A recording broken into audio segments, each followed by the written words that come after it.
land of the rolling pampas, the colorful gaucho, the giant cattle drives.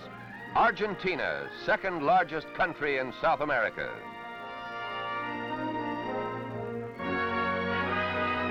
Here the good earth nurtures and sustains a nation of 20 million people.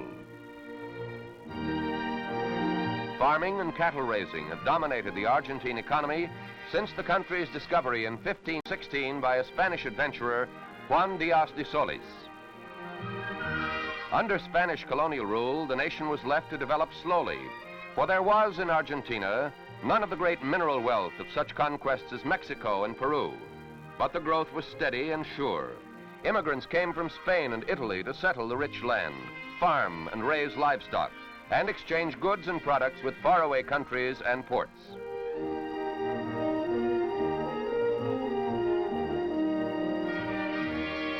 In 1810, revolution made Argentina an independent republic. Buenos Aires became its capital, a city that grew with the country until its population was 1/3 of the entire nation. Then, with the presidential election in 1946, a peaceful republic became a troubled land. Voted into power was Juan Domingo Perón, self-styled admirer of Benito Mussolini, a dynamic despot dedicated to thrusting his drowsing pastoral country into the industrial 20th century. To Argentina's millions, Perón spoke the words, made the promises they wanted to hear. More money, a better way of life, not in some distant tomorrow, but now and today. How to finance this great leap forward, he would not and did not say. So Juan Domingo Perón set out to make Argentina a world power, pledging to himself, "I shall follow in the footsteps, but avoid the mistakes of Benito Mussolini." He quickly consolidated his popularity and power among the workers and upsurging industrial trade unions. When employees in one industry asked for a wage increase of 30%, Perón saw to it that they received 50%. Government became a gigantic giveaway.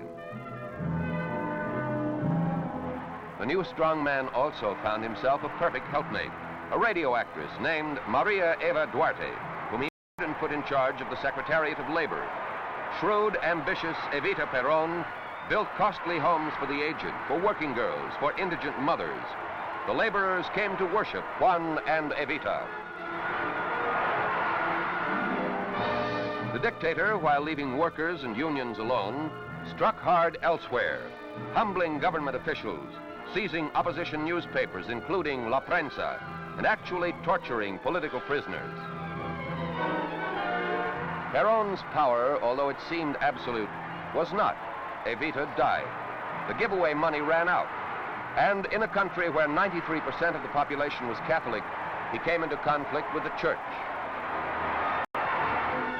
In 1955, a revolt, spearheaded by the military, overthrew the Perón regime, and the decade of dictatorship ended. Perón had himself used his army connections as a springboard to power. Through his ouster, Argentina's military men proved anew their life and death hold on the country's government.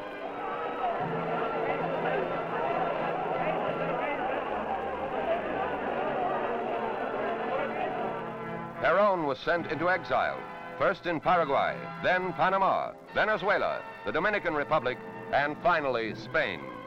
A banished figure whose ghost continued to stalk Argentine politics. When constitutional government was restored in 1956, followers of the ousted dictator were banned from seeking or holding public office. And so no one knew for sure if Peronism was dead. 2 years later, seeking election as president, Arturo Frondizi sought and won the support of the outlawed Peronistas. In power, he tried without great success to ease them back into Argentina's political life. On the economic front, Frondizi promised his countrymen a modern, well-developed nation. He said, no consideration of personal welfare or convenience, no political party, no friend can stop me. In many ways, Argentina and Frondizi succeeded. foreign companies found the country's prospects bright enough to invest almost $100 million a year.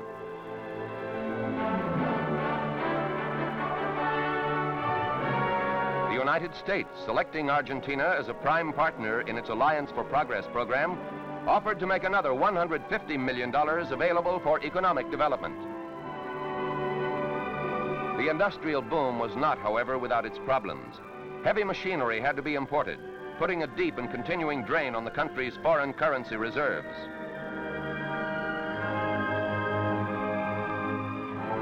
Workers in their busy new plants found it hard to grasp the need for an austerity program, and yet the need was there. The cost of living was soaring.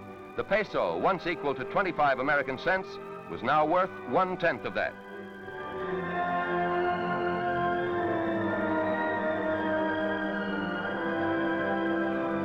Despite Argentina's economic troubles, President Frondizi believed he had the support of his people. In March 1962, he confidently agreed to let Peronista candidates run for office in congressional and local elections. It was a fatal mistake. Instead of a smashing triumph, the government suffered a stunning defeat at the hands of the Peronistas. The military acted quickly to nullify the election results. Deeply conservative, they wanted no part of either Peronism on the extreme right or communism on the far left. And so Arturo Frondizi was made to pay for his massive miscalculation. He was forced out of office and flown into exile.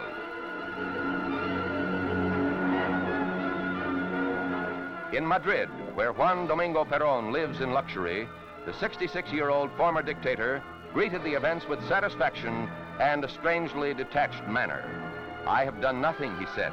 "Our people have done everything. That is why it is not my victory, but the victory of the Argentine people." With tension running high in Buenos Aires, a new president, José María Guido, was selected to succeed the ill-fated Frondizi. But the crisis continued.